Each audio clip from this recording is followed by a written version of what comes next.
سید ابن طاؤس سے روایت کرتے ہیں کہ میں ایک دن صبح سویرے سرداب مقدس میں داخل ہوا۔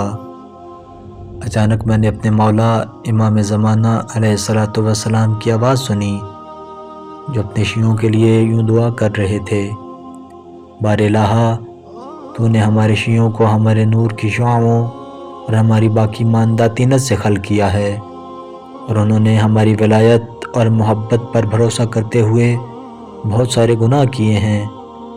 اگر ان کے گناہوں کا تعلق صرف تجھ سے ہے تو انہیں معاف فرما۔ ہماری خوشی اسی میں ہے، اور جن گناہوں کا تعلق خود ان سے ہے تو ان میں ان کی اصلاح فرما، اور ہمارا حق خمس ان کو دے دے تاکہ یہ خوش ہوں۔